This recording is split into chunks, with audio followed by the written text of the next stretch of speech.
say, you're here now, you're in Attica. We are the bosses. You do what we tell you. When we tell you to walk, you walk. When we tell you to eat, you eat. When we tell you to sleep, you sleep. When we tell you not to talk, you don't talk. And they don't look at us like human beings. Meanwhile, they are the ones that are the animals. And it functions you in a capacity as more or less like a vegetable, because you're not able to think anymore, because you're told what to do and when to do and how often to do it, right? I don't think that any sane person can tolerate it. I don't care who you are. You're looking for humane treatment. That's all. Humane treatment. We are given a bath once a week, very briefly, once a week. You see, these things, you're taking away the bare necessities, things that a man needs to feel like he's a human being. These are taken away. You don't have them. I don't know. I try not to be bitter, you see. Dealing with these people, trying to be bitter. But, I don't know, everything they do is designed to destroy you, to dehumanize you, make you a complete nothing. So when God come in here, and he tell me to do something, now I'll do it. But now, at the same time, if I feel that he's wrong and I'm right, there's nothing that they can do to me, and this includes patting that last shovel of dirt in my face.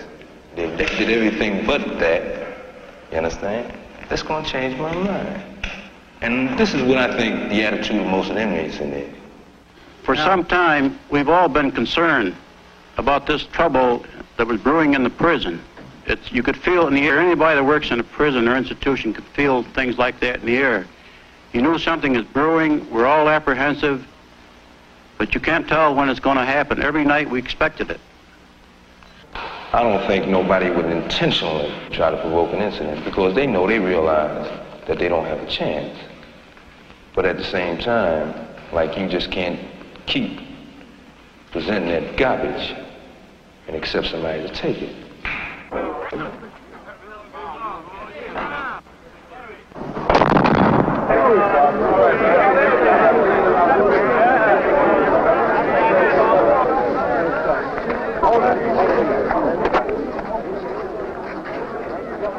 We had a beautiful society in the yard, because basically we realized, that all we had was each other, so we clung to each other, in spite of all our different ideologies, and there were 1,000 ideologies out there, but they worked it out for the common good. It was just us, all of us together, you understand, all of us eating together, like having to suffer together. It was 4 days without bathing. You had to smell each other. 4 days of going hungry, sharing what you had amongst each other. It was really groovy, man, Groovy in the sense that you know what it is to have unity.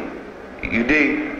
It was really a united thing. It was a thing where, we're going to do this, It was nice. We might have a disagreement on it. But as to the thing as a whole, we're all together, though. There was no really racial tension, and everybody was looking out for each other, sharing food and sharing cigarettes and putting up things to sleep in and mattresses, the whole organization. And it was just fantastic the way everybody worked together, It was really beautiful. All right, hey, let's move. Don't hold up the line. Let's move. Keep this line going here. Let's move it. Come on, let's move it.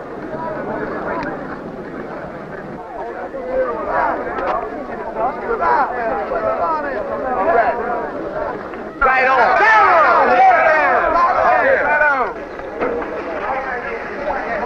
What we did, bro? Hey. Come on, 38. Tell them we ain't dead. Tell them we ain't dead, bro. Can I hold this in? Tell them we ain't dead. Ain't nothing dead about us. We ain't gonna die. Nothing. We will not die in here. And I want you brothers to get together, because we together here. And these people think we shucking and jiving, but we is for real. Well, I thought things were bad down home. But I've never seen anything like this. The people in here are treated like dogs. Not only the black, the Puerto Rican, and the white. And we're going to get what we demand, or we're going to die trying. That's right. Support us all the way. We're doing this for everybody. We no longer wish to be treated as statistics. We want to be treated as human beings. We are men. We are not beasts, and we do not intend to be driven or beaten as such.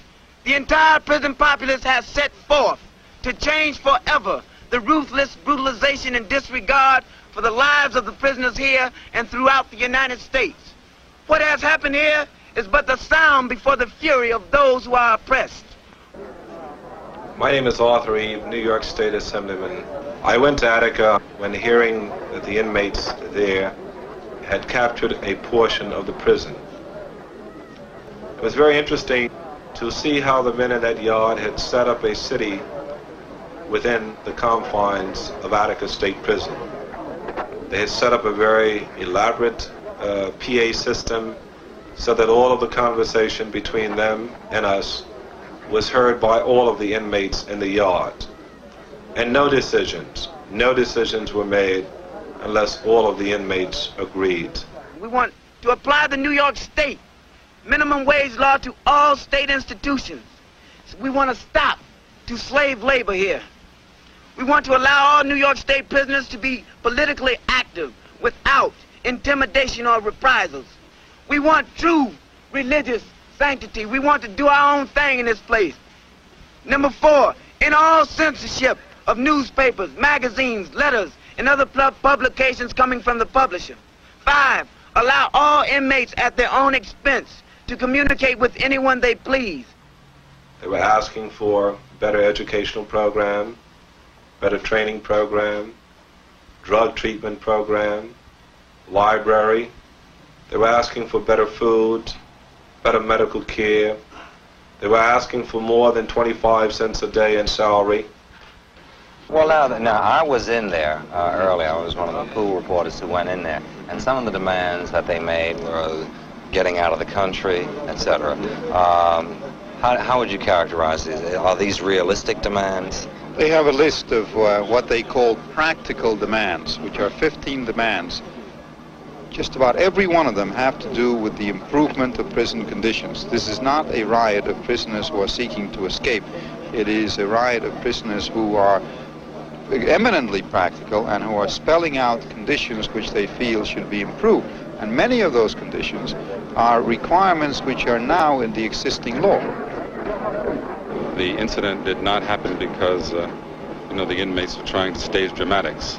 The incidents arose because of some, legitimate, shall we say, grievance that they had. And I think that how much headway, that comes of that will be just how, honest and frank, the authorities can face up to the situation they have.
Violence. We are advocating communication and understanding.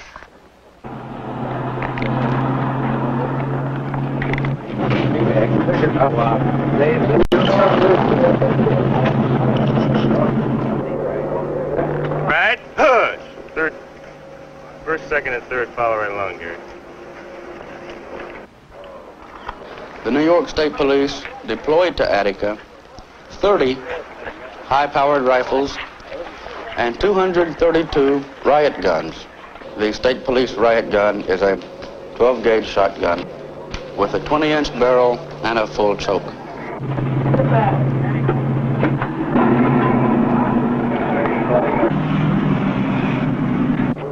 There were also members of the State Park Police present, as well as members from 11 sheriff's departments. There were also weapons from the arsenals of the Attica prison itself and weapons brought from Auburn by corrections officers who came from Auburn. These weapons included 22 high-powered Winchester rifles, at least a dozen 32 caliber pistols, and 2 weapons that are capable of automatic fire, the Colt model AR-15 and the Thompson submachine gun.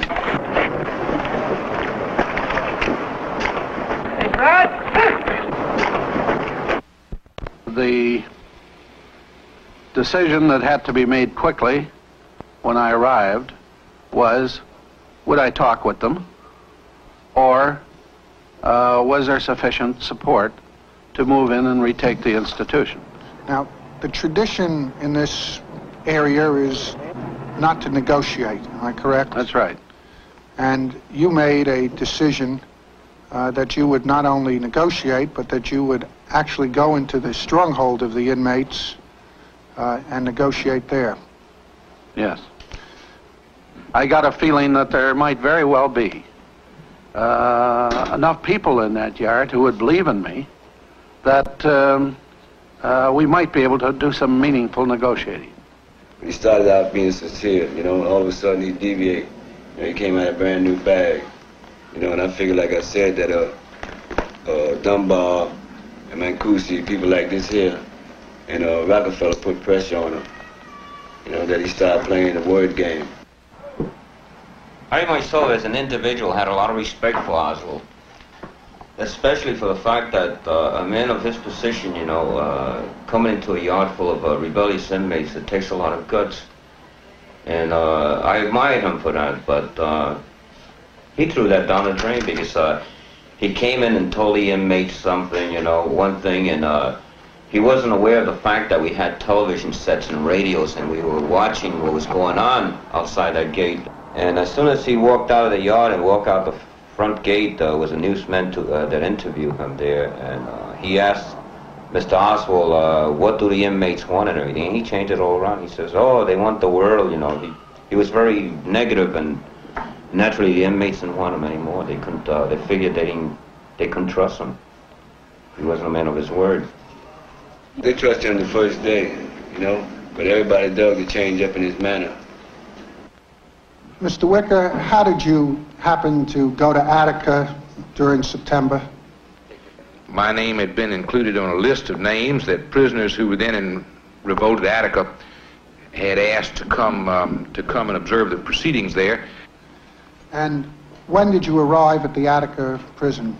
Late in the afternoon of Friday, September the 10th. I would suppose in retrospect it was about 4:30 in the afternoon.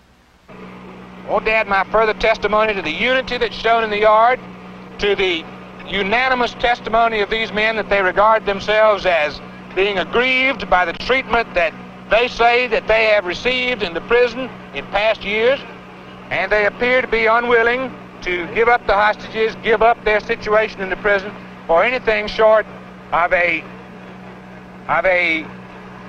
complete amnesty.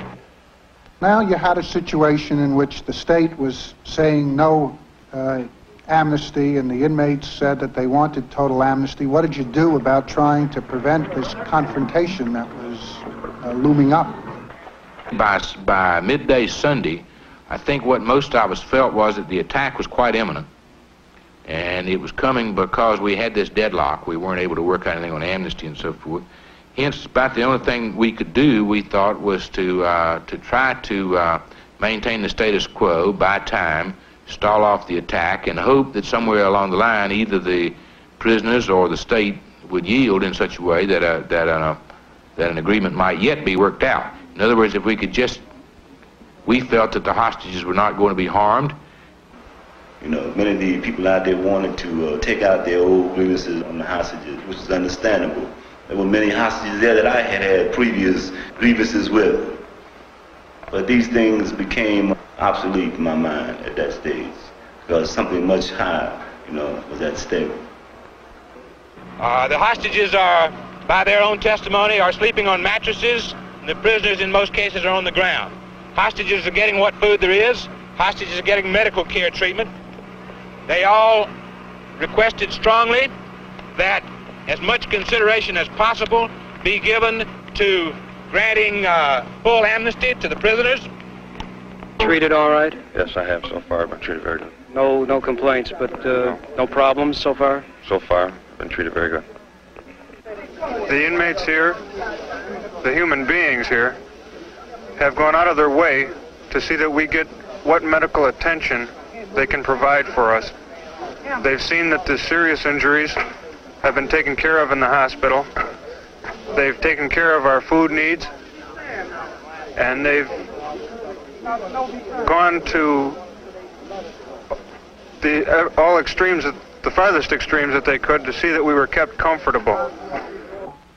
Did you so the emphasis was much more nearly on preventing the attack by Sunday than it was on literally working out an agreement. And is it fair to say that the emphasis was not on leaning on the inmates to accept what had been offered, but more on trying to get the governor or somebody else to give you the time? That's right, because the inmates had no power to carry out an attack.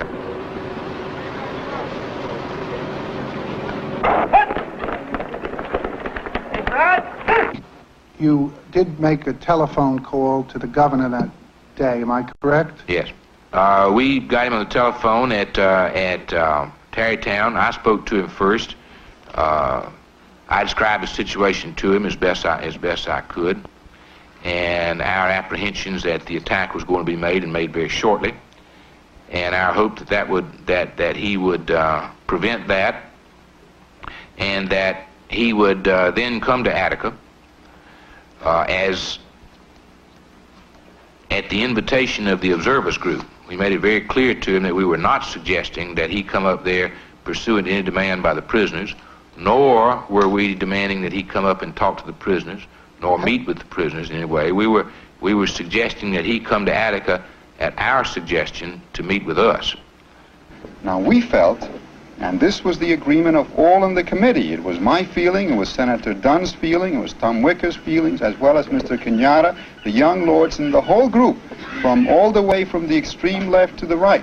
We all felt that it was important for Governor Rockefeller to be there. It would seem that it might be appropriate for someone as warm and understanding as Governor Rockefeller to walk that last mile and come. It would be a suggestion to the prisoners themselves, at least a symbolic gesture to them, that the governor was concerned over what was happening, that he had some concern for their welfare and their fate and their safety, as well as those of the hostages, and that his actual physical presence at Attica would signify that to the prisoners. That was the first thing that I thought would happen. And secondly, that if he would prevent the attack and come up to Attica and take personal charge that way, we could then just maintain the status quo for 1, 2, 3 days, who knew how long, and at the end of that time, or at some point, while the question of amnesty and other points might not have been negotiable on Sunday, it might have been negotiable by Wednesday. All kinds of developments might have taken place that would have made a settlement possible. Now, it is not true that we felt that the negotiations were fruitless and were coming to an end. It just isn't true, no matter what some of the committee members may say now. At that point, that was not the case. Every single one of the members of the Observer Committee at that point felt that there was value in additional negotiations. There was no evidence in these negotiations that there was a real desire to settle, because all of these 28 offers had been made, and the position had hardened, not softened. So I then said, no, I would not come. I didn't think a useful purpose would be served. We called in Commissioner Oswald, and we all pleaded with him to give us an additional day. We asked him to give us through yesterday at midnight. He turned that down too. I also thought that we had a chance to hold it off. And if we still had their confidence, That's why we spent 5 hours, more or less, from the time we got out after supper on Sunday night with Oswald till about midnight. Because I really believed, in one sense, that they wouldn't sacrifice the hostages. I just hope that the commissioner and the other people in the committee that they've gathered together can come up with a solution to solve these people's problems and ours. Thank you very much.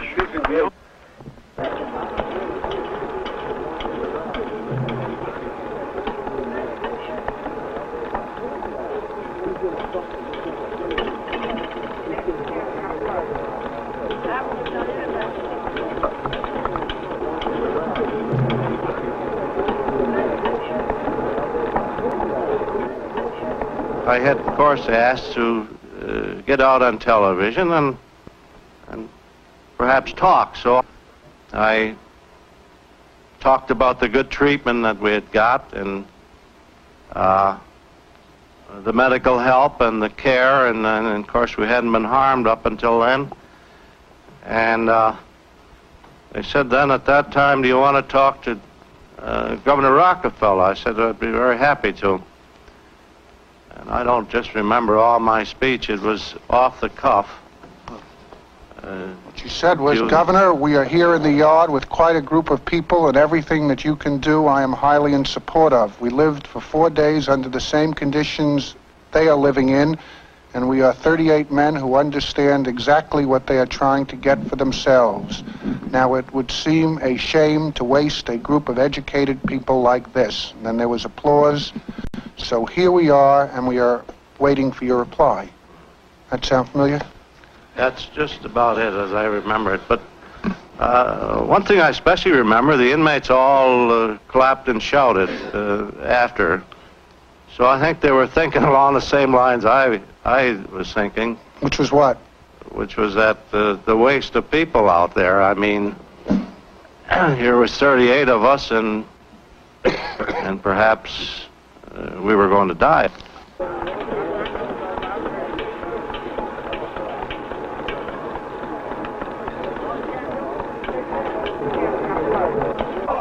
Sergeant Cunningham, now would you give us a message for Governor Nelson Rockefeller? I certainly would. One of the recommendations is, and if he says no, I'm dead.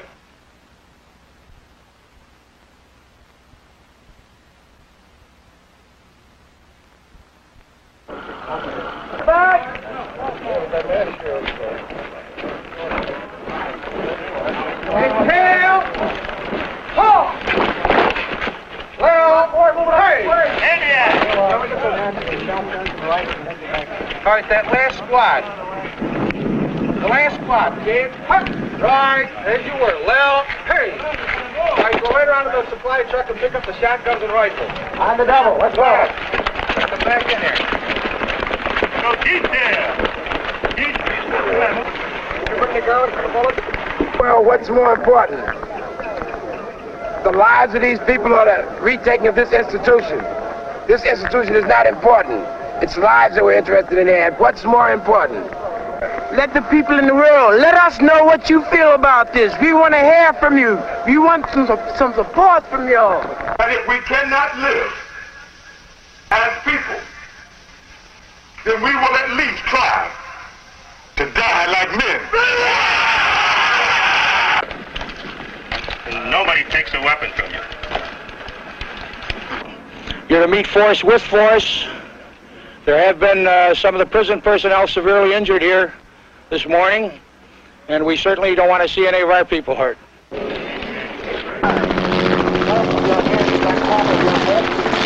move to the outside of the B block corridor. And lie down.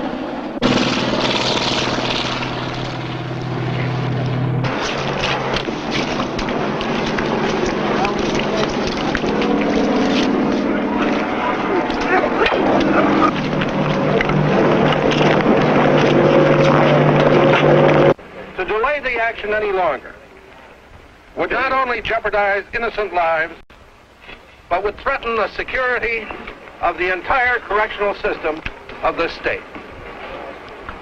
Armed rebellion of the type we have faced threatens the destruction of our free society.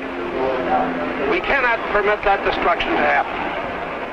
At that point, the decision was made. There was no alternative but to go in. I supported that decision, and as Chief Executive Officer, I'm responsible for what happened to this day. Place your hands on top of your head and surrender to an officer. I repeat, you will not be harmed.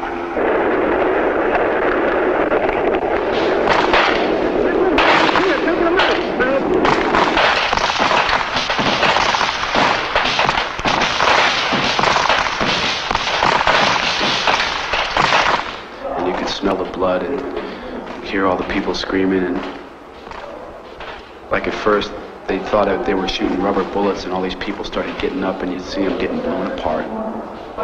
The helicopter flew over and they told everybody to surrender. Guys put their hands on their heads, and when they said it's the second time, they just opened up shooting. I got my leg shot off. The state trooper walks over to me and says, "You won't rebel no more, will you, nigga?" and hit me in the leg with the gun butt, the one that was shot off. So the guy says, "Well, let's kill him." So the other guy says, "No, we're not gonna kill him. He's gonna bleed to death." The guys that got their shot in the head, some guys got their head, pieces of their head shot off in the chest, you know.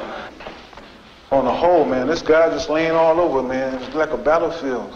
Guys were just laying all over, man. They were like, they were shot all up, man, you know. And they was trying to give up there, some of them, and they were just shot down, just like that. I seen a bunch of people that's supposed to be human beings just shoot like they shooting wild animals in a jungle. Cold-blooded surrender with his hand on his head, but he still be exposed to being killed. I heard a guy holler out, you know, like, "Please don't kill me, don't kill me, don't kill me." And the guy told him to shut up. So he said, "Don't kill me." And they kept repeating. He said, "I said, shut the fuck up." So the guy kept saying it, and then I heard a shot ring out, and I didn't hear this guy no more. You know, no tears in my heart. My heart bleeds for all those brothers, man, you know. I've seen it, man. I've been through the fire. I've seen it. Our objective was to reach them as rapidly as possible and protect them. Well, was there anything in your plan that would have protected the hostages in the circle in the yard, which is where they were on Sunday, if the inmates there were determined to cut their throats? In the event that we didn't reach them in time? Well, you couldn't have reached them in 5 or 10 seconds that it would take to slit a throat. No, that's what I'm getting at. In other words, I just want to clarify your question. Sure. Are you asking were there any plans to do anything about the hostages if we were not able to effect our mission and surround them? No, what I'm asking really is whether there was any way that your plan could have saved lives of the hostages if the inmates were determined to cut their throats. Oh, I doubt it. Dunbar stated that the reason that Oswald gave the order to come in and shooting and killing people was because he personally saw an officer having his throat cut. He says he watched this officer have his throat cut, he says, and he was really, really terrified by this, you know. And he said he also saw in the process an officer being emasculated. This was the incentive for coming in and killing everybody. Now, all the days before the assault and during the day of the assault, we as responsible newsmen depended on the word of the Commissioner of the State Department of Corrections. He came out here repeatedly at the height of the most dramatic moment that has ever happened in the state of New York, and repeatedly gave us what we were led to understand was factual information, information we now question, front to back. We ask him to give us the courtesy of responding to those questions. Give us some answers. Short of that, he's frightened and scared. What information did he give you that was inaccurate? He told us about people slashing throats.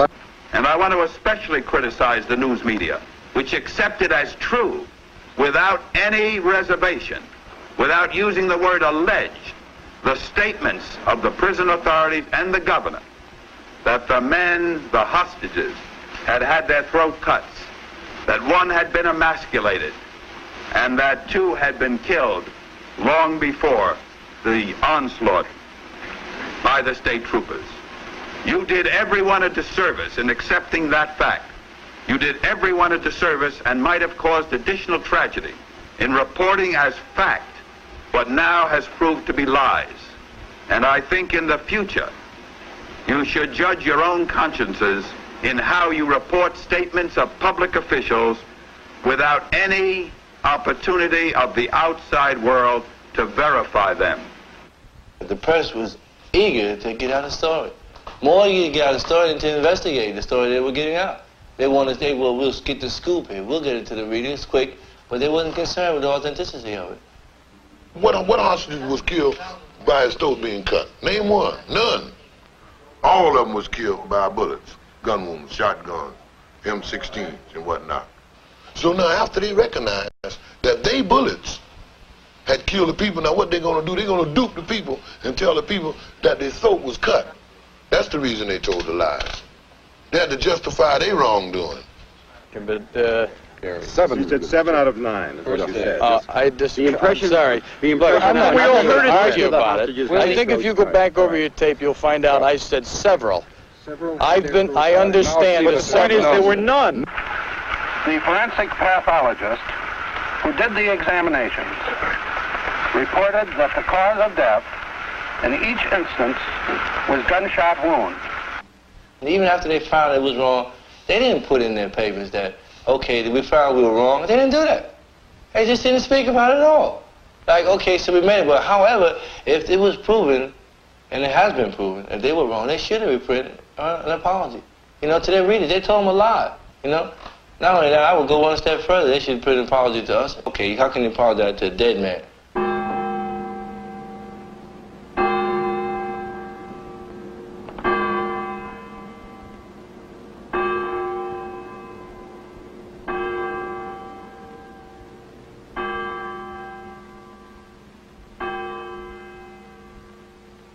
And we commit his body to the ground, earth to earth, ashes to ashes, dust to dust. If Rockefeller had taken your father's advice, what do you think would be the situation today? Well, I think that most likely my father would be alive right now, and it was more or less the big wheel's fault for giving the state troopers the order to attack them. Did you have any communication with the governor prior to September 13? Prior to? Yes. No, sir. And when you asked prior to, did you have a communication afterward? Yes, sir. What was that communication? Telephone. And what was the nature of the conversation? He spoke to me. And when he spoke to you and thanked you? Yes, sir. I imagine that they would have come in, you know, with the nightsticks and so forth. They would have taken over the prison and retaken the prison, but I never expected them to start shooting like that. And then they had a PA system saying, place your hands on your head and surrender to the nearest officer and you won't be harmed. And they kept shooting people when they said that. They said they shot people, right? It was a slaughter line, man. It was, people were defenseless, all right? They had sticks and homemade weapons to defend themselves, but this doesn't compare, man, with magnums and carbines. Well, this is ridiculous. They call it indiscriminate firing. I call it plain, outright, premeditated murder. We're on the roof of C Block, looking at a detail of 270 marksmen with instructions to clear the catwalks upon command.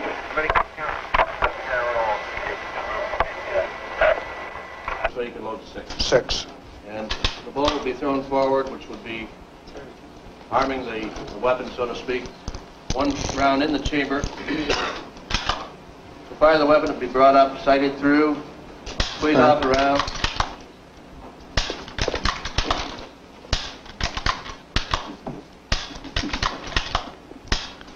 Would that be approximately the speed at which a qualified 270 man can fire, Mr. Little?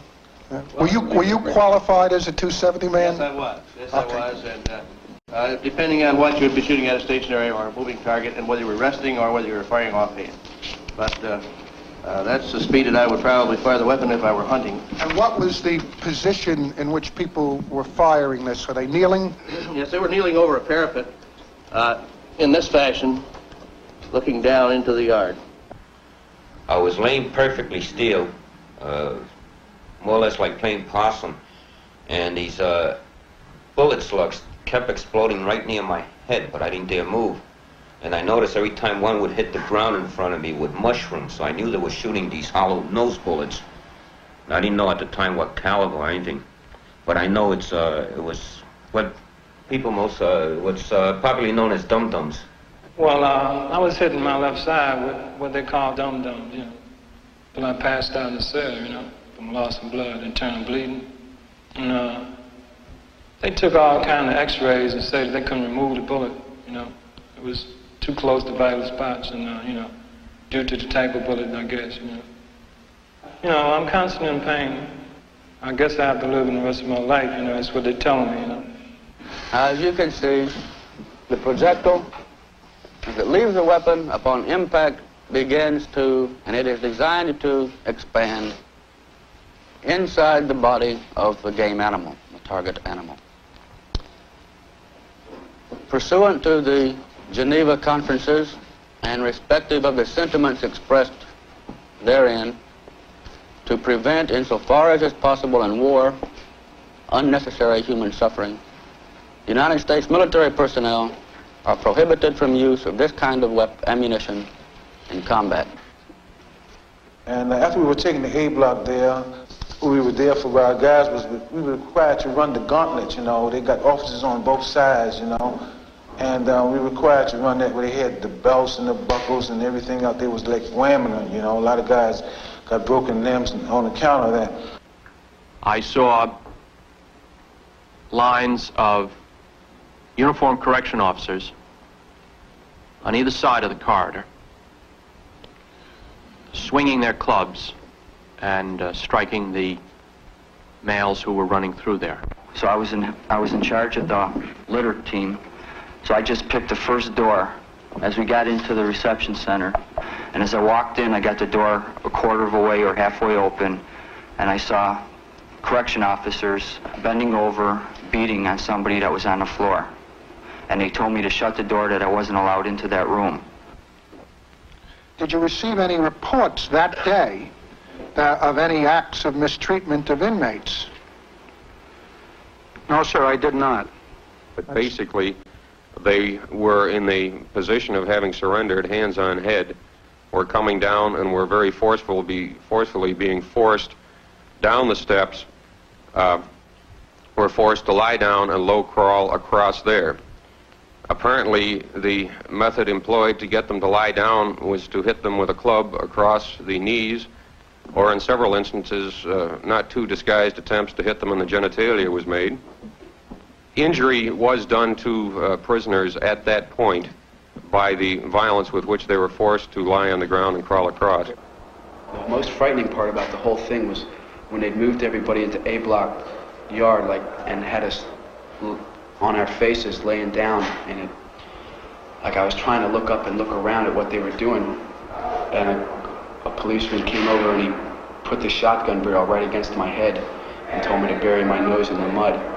And he kept the gun barrel against my head for about a good 5 minutes, just stood right there with the gun barrel pressed into my skull, you know. I was crying then because I was really afraid that they were going to the dude was going to pull the trigger, because I'd seen him shoot a couple other people. There had accumulated a group of persons just at the door leading from D to A. These were people who had not been there previously. They were ones who had bullet wounds, or in one instance a fractured leg. This man I saw get his fractured leg. He was coming down the steps and was hit across his tibial area, which is the forefront of his leg. Who, when you say you saw him hit by what kind of personnel? They were primarily the prison guards themselves. Were they calling them names? Or yes, what were they saying? I hesitate to use such language. I think we've had this language here, if you can. Company, there were racial epithets. The classic Anglo-Saxonism of F-U-C-K was used in multiple times. The basic tenor of the thing was, you sons of bitches had your week last week, this week is going to be our week. I would comment on it as a professional. Under a situation like that, it was most appropriate to have them on the ground and crawling along. It is true that it had rained that night or the day before, and the ground in spots were muddy. That's the situation at the time. To strip them, to assure that there was no weapons on their persons is appropriate, or in their clothing, or that they had no injuries on their body is appropriate too. And I would say a routine and standard practice in terms of situation like this. They stripped us of everything we wore. They took our watches and most ground them into the ground. The same thing with the eyeglasses and the false teeth and everything. They took it away from us and they ground them into the ground. And they smashed all my glasses, my wristwatch. They just smashed them, with stormtroopers, state troopers, boots. They smashed everything. I was taken out of the yard, and I was put on a table, nude, laying on the table with my head looking up at the catwalk, being spit on, hot shells thrown on my body, cigarettes thrown on my testicles. They had a football under my throat. I am looking up at a shotgun, and if it fall from under my chin, I would be killed. My body, at present, have cigar burns, cigarette burns all over it. My testicles, at times, bother me now from cigarette butts, sticks, rifles. Did you see any inmates lying in that yard with shotgun shells on them? Yes, sir, I did. Now, did you ask anybody for an explanation of why they were being held like that? Yes, sir. I was informed that they were some of the identified ringleaders, and what I would describe as the unusualness of the situation with the shotgun shell on his breast or on his, as his knees were up like this, lying on his back, so that he didn't move. Did you consider that to be an appropriate way of restraining a person?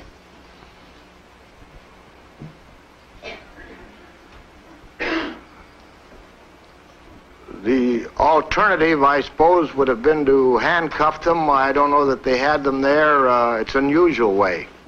I believe a lot of inmates were killed after the takeover proper. There was a lot of sporadic shooting late into the night afterwards. And a lot of inmates will pull out of their cells at night, late at night, and well, draw your own conclusions. They come around later looking for the guys, He said, "Oh, you Frank Locke, come on out, He said, "We got our orders to remove you." I said, "Remove me where, man?" He said, "No, man, come on." So he's with other two state troopers, walking with the gun like that. So then they took me to the D block over there where the ditches had been dug by some of the inmates. They took me over by the ditches. And they asked me, was I going to beg for my life? You understand? So I refused to say anything, because I resigned and they was going to shoot me. Here's a guy here with a gun like this, a .38 stub nose like this, and another guy with a rifle and all this shit. And I thought they was going to, kill me, So I didn't say anything. So just a few seconds or so, a guy hauled out through the break-in window, correction officer. I'll never forget his face as long as I live. He told him to bring him back. He's not the one bringing him. So they brought me back, you understand? Cold-blooded, premeditated murder. This is not a farce. I am telling you what I seen with my own eyes. I speak of my dead brother, L.D. Barkley. I know for a fact that he was premeditatedly murdered. I know this. I saw 4 men on the ground, fully clothed, with their heads to the ground. And I told Bobby Garcia, "There's L.D. Barkley, the young man from Rochester." And I asked whether or not they were dead, and he said no, they were alive. And I, to the best of my ability, and I've stated this in federal court, recognized one of them as being L.D. Barkley. Brother L.D., I know they murdered him, because I seen him when they had us in the A block area searching us, I seen him, and I testified to that effect too. And the thing about it, after I had testified, when I came down to see my attorney right after that on the other side down the hall a bit, the officer wanted me to write Judge Curtin and told him that I made a mistake in my testimony in regard to seeing this fella, this brother LG that they killed. And I immediately told him what to kiss, you know, and things like that. And I did say in my notes, and I want to repeat it here, sir, because it is my firm belief, from my knowledge of the plan and what I could observe of it, there was excellent self-discipline, excellent self-control, excellent response to commands, to my knowledge, and while we were all concerned about the number of casualties that would occur, and while there were some, if you look at it as I do and try to report it to you, that only, and I believe 24 initially died. I'm going by memory now. And 39. Initially, sir, there were some that wounded that died later is the point I'm trying to make, but that's maybe beside the point. I don't know whether there's, you draw a distinction between whether the wound is so mortal that you die that moment, or whether you die within 24 hours or 48 hours. But in view of the situation, I'm only trying to say the number of casualties reflect to me quite honestly that there was this excellent self-discipline and self-control and good plan.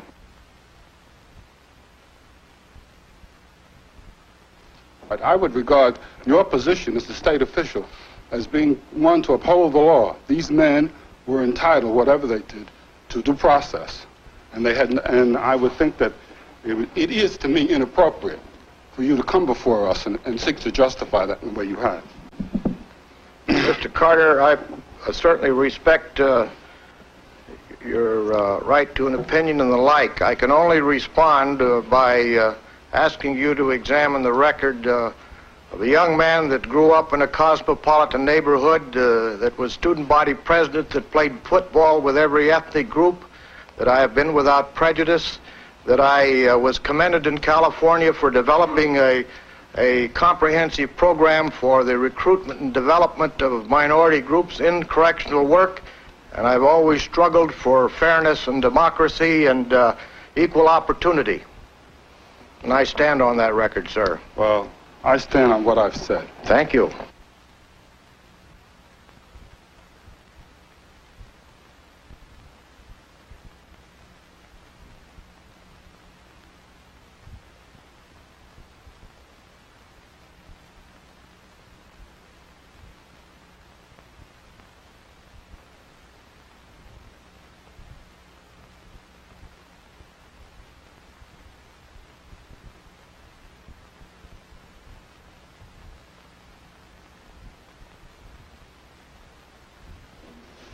The only way that they think it's possible to satisfy the people is come with a mass of indictments.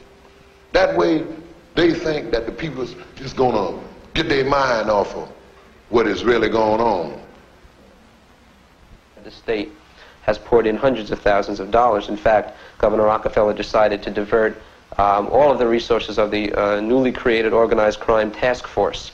This was a special section of the Attorney General's office that had been just set up in 1971, supposedly to finally, in a comprehensive way, attack organized crime in New York State. Instead, because of Governor Rockefeller's need to vindicate what he did at Attica, he diverted that entire task force under Mr. Fisher to investigate the Attica situation.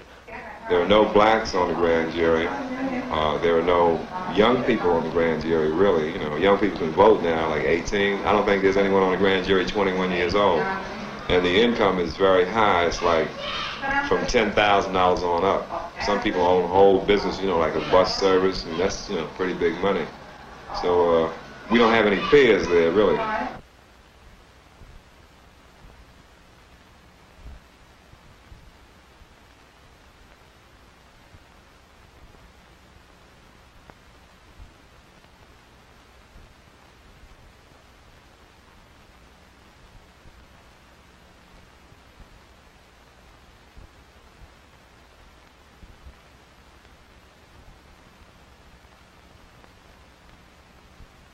All inmates thus far that has been indicted. And It was them that murdered 40, people in that yard, even their own employees. They came in and they showed who the criminals were. We got brothers going in the courtroom with legs off, with arms off, and got bullets all in them. What did we do? We only stood up and asked to be treated as a man. They had to bring indictment. They murdered us there. And they had to have some reason to tell the world why they murdered us. Now, the conditions that were in Attica, they created. We didn't create the conditions, you see. We came there and we were caught up in them. And we spoke against them. And so because of that, they have these indictments against us. On the Attica Correctional Facilities, I was just handed up by one of our counsel, a report that we received there that indicates that 89% had adult criminal records, which indicates that the system did nothing for them. That whatever happened during the process of their incarceration, they came out into the street and went right back in. The penitentiary, it affects everybody, because if the penitentiary is used to reform, right? A person goes to jail. If he's not reformed, he's going to rip you off, man. Assuming that I am an animal, right, when I go in. If I'm not dealt with, when I come out, I'm going to rip you off, man. So you're going to pay twice. You're going to pay through your taxes, then you're going to pay again if I stick you up. Now, you've been in the correction institution system since 1937, have you not, Mr. Yes, sir, I have. Would you say that recidivism was on the rise during the period of time that you've been familiar with our correction institutions in the state of New York? I've seen statistics to that effect. May I submit to you, Mr. Brasco, that this problem of corrections is a very complex problem. Oh, I understand that. But I think that I can safely say that 89% at Attica having prior criminal records is a clear indictment of our system's failure to rehabilitate. It's a multi-million-dollar enterprise or industry, and it's the only industry that, functions off of failures. The most standard, the most basic wage in the metal shop in Attica, like 25 cents a day. Now, for what is produced and manufactured in that metal shop, you'd be surprised at the money that be made in Attica behind the sweat, behind the slave labor of the men that's working in 105, 110 degree in that metal shop. They need the manpower to run this industry. They need the personnel to run these industries. What is rehabilitation? I don't think such a thing exists. The town of Attica thrives off of, the people inside the penitentiary, you see. If it wasn't for, the institution, the people would have no jobs. You have the mayor of the town works inside the joint, right? You have, it's like what you call nepotism, I think, was when you have, your brother, your cousin, your uncle. Everyone works inside the joint. On the day of the riot, there were 398 correctional personnel assigned to Attica. In talking to them, we found that their major motivation in taking a job at the Department of Corrections was not to do correctional work, but because it was a good job. It's a secure job. It has good pay for a rural area. It has retirement benefits. And at least in the past, up until about the middle 50s, it paid a good deal more than civilian employment in the area, than farming, or than other state civil service or law enforcement jobs. Here I am dedicating myself to these people. But you spend your life working with them. Yes, Don't sir. You think I'm proud of the work I do. Let me tell them this. This is what's got us upset. This Department of Correction seems to be going downhill. It's everything to make it easier for these inmates, and the easier you treat these people, the harder it is for us. But yet you say you're trying to rehabilitate them. That's right. Do you know what their mentality is? Very low. You have a few people, a few guards that they try to relate. But there's, like I said, there's this little inner circle where if you have a young guard who might come in and he might try to relate to, me or someone else, he is, more or less castrized, or, You know, he's really harassed by his own fellow gods because they don't want him to treat me as a human being or a man, because this would be acknowledging that I'm a human being, and so they don't want any of the gods to do this. And if they continue to do it, they'll put him on the wall. By the wall, I mean that they'll put him on the tower, or they'll put him on the night shift when there's no one that he can relate to around. And this is what happens to the gods. And most of the gods are like from a rural background, you know, white, you know, and like they really can't relate. I mean, there's no communication. Due to the fact that approximately 75% of the institutions in this New York State are black, they don't have the proper facilities to deal with them. They need more black teachers, black instructors, black correction officers, black ministers, black priests, and they need black councilmen. You know, I'm talking about guidance people, someone to understand the problem. And then it is the Civil Services Commission's fault that you only have one black guard at Attica? Or not even one black guard, one black employee? I wouldn't ascribe fault. Well, is it the I would say that service? this is a fact. For the past 50, 60 years, they just assume that they know the problems of a black person from the ghetto, and they don't know it. Come from New York. They're just plain people to us. But they come from Color New York. means nothing. But they come from New York City, from a different kind of world. They come from And the all over guards- New York State. Right, but most of them come from a lot from New York City. And many guards come from upstate farmland, and they're just from two different worlds. Is that a problem? No, it isn't. Because we seem to mingle and get along pretty good. What did you say again? Well, what they do is they go into your cell. They will destroy your literature. You might write some, you know, essays. They'll go in there, take your bed, turn it upside down, and just, you know, more or less make your little living conditions which you have just as horrible as they can. I understand the reasons that it takes, so many people to control that many people. But by time morning comes and you own that cell, there's no other way a man can feel but bitter and full of hate, and he has to be a superb intellect beyond all intellect, Buddha, to remember that the people who are keeping him here are human beings. Because it is that bad. Now, what is your professional feeling about prisoners being allowed to send out uncensored mail? If censorship is taken away, I feel that the prisoner will be the loser. Every time you get a letter, it's open, it's censored. If they think you are supposed to get it, they'll cut it like quite a few of my letters I get. They'll be all cut up. If they don't cut the stuff out the letter, they'll erase it. Through censorship, many things which accrue to the prisoner's value are found out. You know, so they censor it so often that each officer knows your personal business. You know, officer, you're gonna be in the yard tomorrow, you might have words with him. All right, so you don't get no mail for 3 or 4 days because he's angry. How can he get back at you? Easily to hold your mail back. I don't think that anyone who has never been near a jail, the average person, will believe what a jail is. There is no way on earth you can really convince the average, especially middle-class person, as to what a jail is like. It's a lot worse than anybody thinks it is. You see, when a man serves you your food, he takes your food and gives it to you like he's serving an animal. How do you feel? How would you feel? There's no way in the world that I could possibly describe to you exactly what his food is like, no more than tell you it's not even fit for a dog to eat. The main diet is starch, potatoes and bread. The soup is basically hot water. If they say chicken soup, you won't find a piece of chicken in it. Well, one thing you find in the soup, they say bean soup, you'll definitely find some beans. Otherwise, you don't find anything. The soup is just hot water.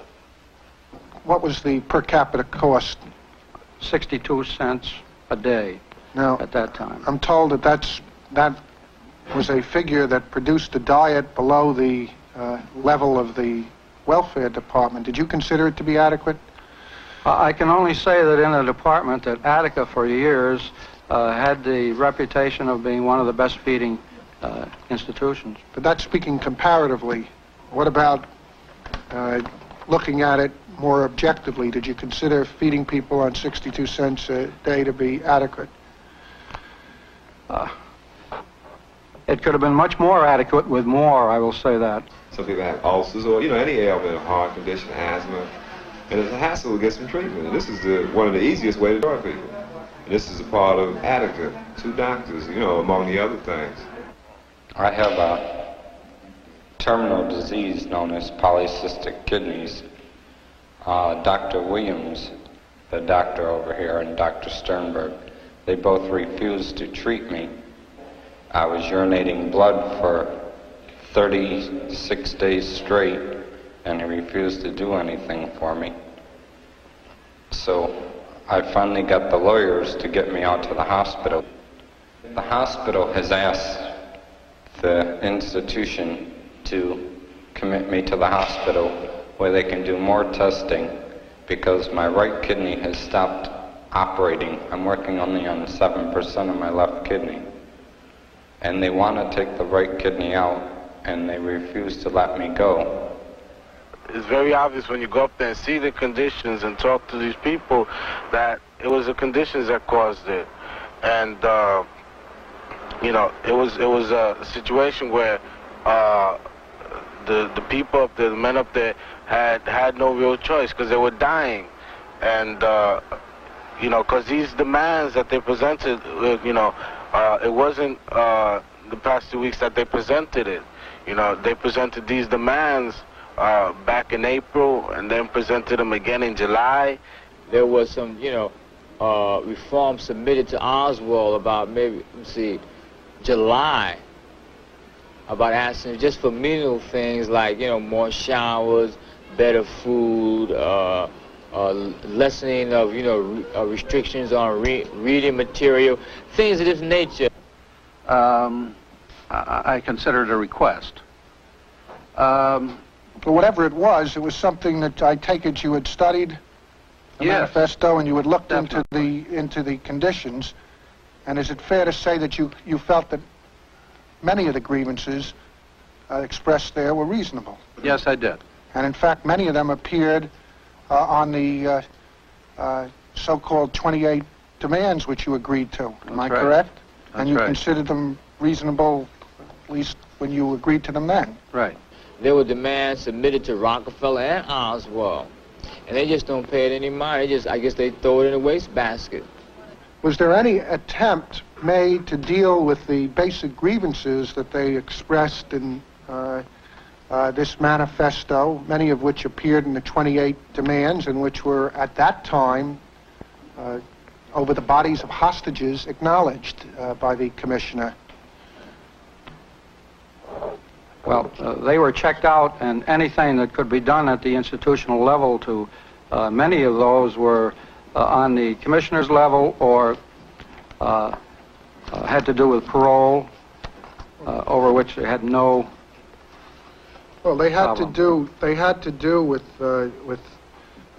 parole and matters which were either for the legislature or for the correction department, but they also had to do with things such as matters we've discussed, the showers, the soap, as well as diet.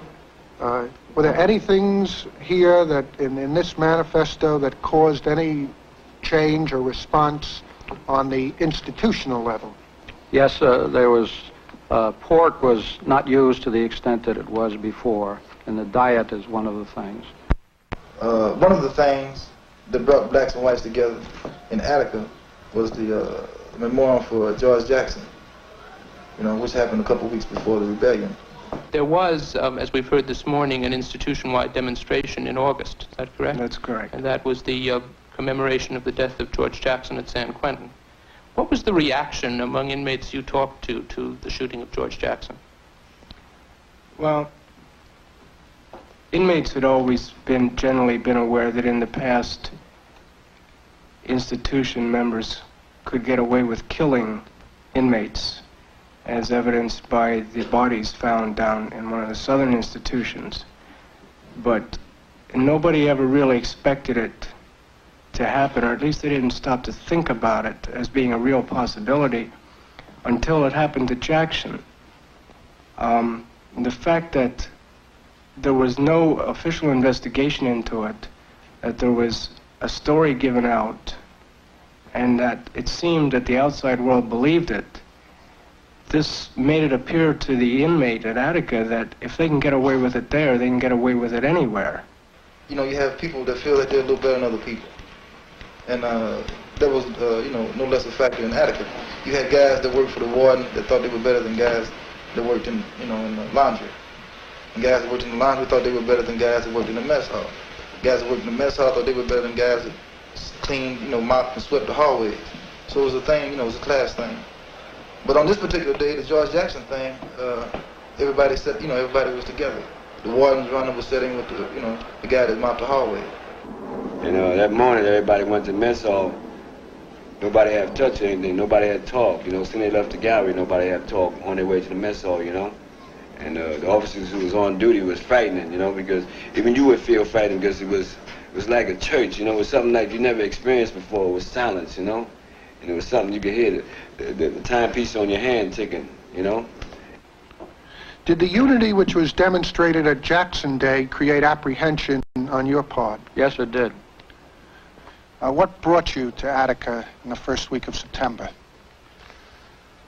I wanted to sit down and talk with some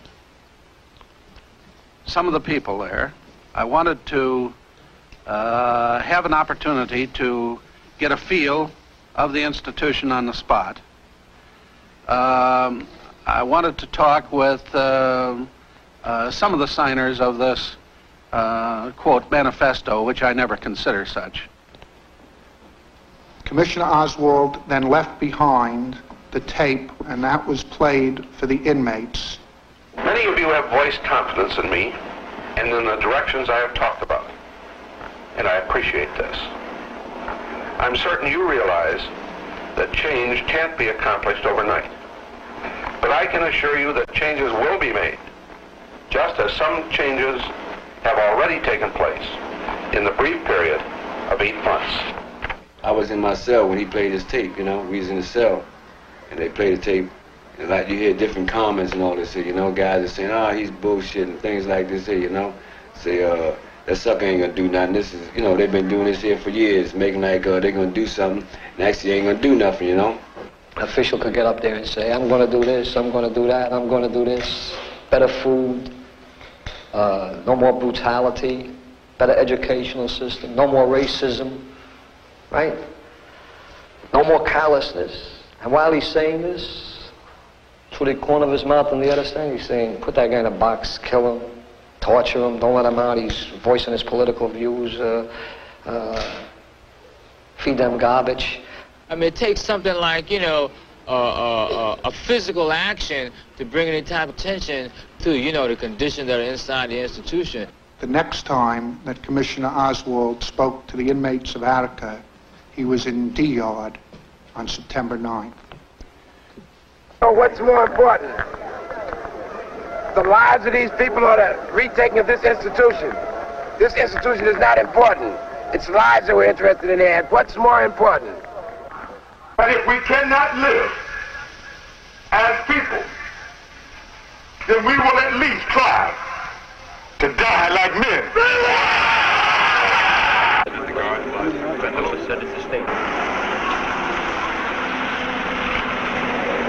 You will not be harmed.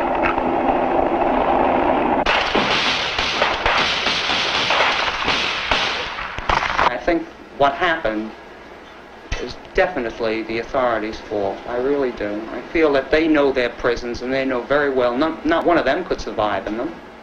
Even after dealing with the problem and knowing what the problem is, it has been exposed, 43 people. There have still been no consideration. All rhetoric. Everybody's talking about we're going to do this, we're going to do that, we're going to do this, we're going to do that. When are you going to do this? The problem is now. See, ain't nothing changed. Everything is still the same. We still ain't got nothing. People been telling them for years. They know what's got to be done. They just don't want to do it. They refuse to do anything. And they're going to keep on refusing. And they're going to keep right on having more Atticas and more Atticas until they finally realize they got to do something. But they slow learners or something. Could you tell us whether you adopted any new programs as a result of this, or intensified in the old programs designed to reduce the possibility of recurrence. We have instituted 2 gun posts. All they speak about is security, security, security, security. They wouldn't need no security if they would give us some help, some concrete help. But the people in the street don't think about this. They ain't paying it. When they cast those votes, that's what they got to think about.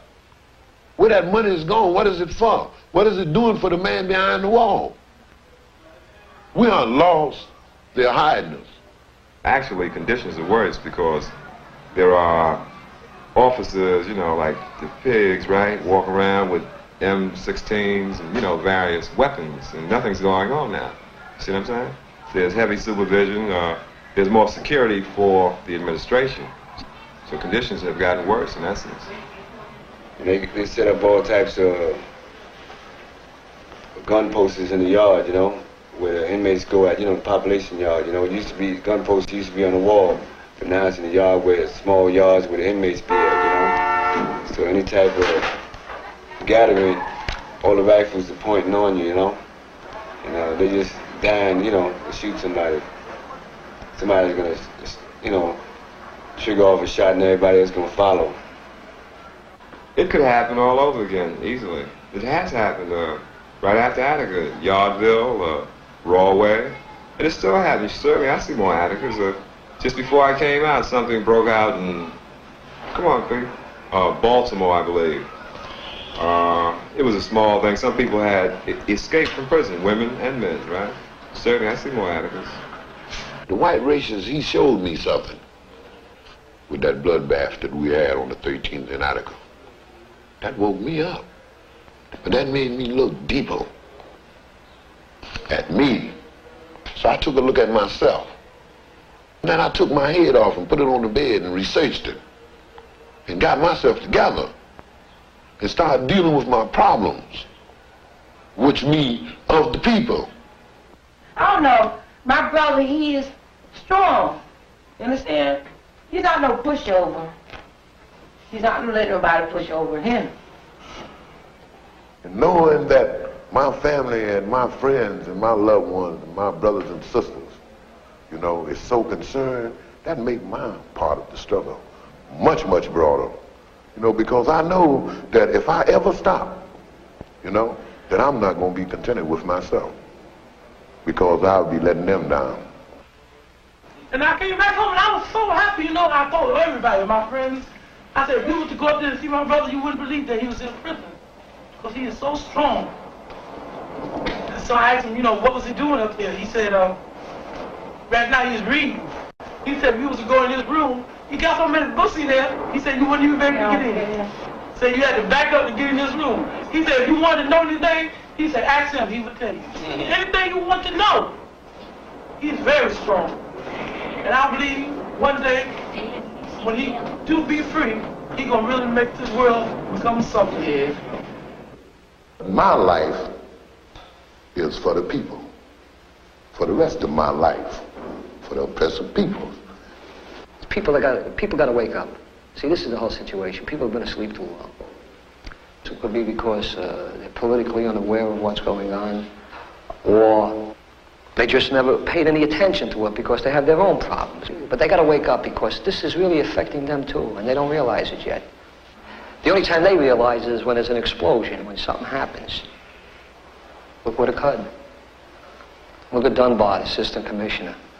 Real fraud. Biggest fraud there is. You can see right through him. If anybody can't see through them, then they need eyeglasses. And Rockefeller sanctioned all this? He actually sanctioned all this? And Nixon sanctioned Rockefeller? Look who we got as a president. And if people can't wake up behind all these things... Before, I had been pretty much of a pacifist and just like getting high all the time and things like that, you know. I found out that if you don't become involved, you're really giving your sanction to whatever order is existing. You know, and if you don't voice some kind of political or social opinion about the way things are, you know, to at least, you know, try to change them, then you're as bad as the people that are upholding all the establishments. The 13th woke me up when I saw those, when I almost got shot twice. And it was a black man that saved my life. And he ended up getting shot. And that woke me up. I didn't think that I would survive. Like I said, I was shot 7 times, and I really thought that it was all over. But somehow I did survive. So for this, I'm grateful, But a lot of brothers didn't make it. And I think about this. And I think about that those brothers, that didn't make it. They cannot be forgotten. They cannot have died in vain. Their deaths must mean something. It must be made known to the people what their deaths meant. You see, what the whole struggle was about. People easy to forget. Because we're living in a world that's fast moving, Things are happening every day. Things that happened yesterday, today become passé, forgotten about. So I cannot let this die. And I will not let it die in the minds, the hearts of the people. Because it is a part of me, and it is this that I am dedicated to keeping alive, you see, in the minds and the hearts of the people, so that they can always realize that these things can happen to them. What I see is this for the people in the street. I see, wake up.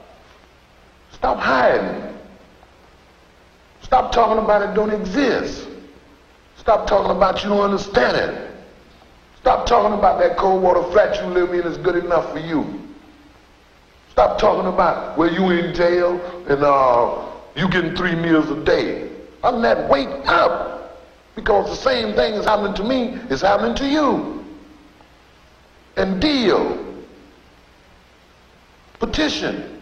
Rallies. Let the people, let the governor, let the president and people that in a position to do something about this know how you feel about your sons and your daughters that's incarcerated. Other than that, wake up, because nothing comes to a sleeper but a dream.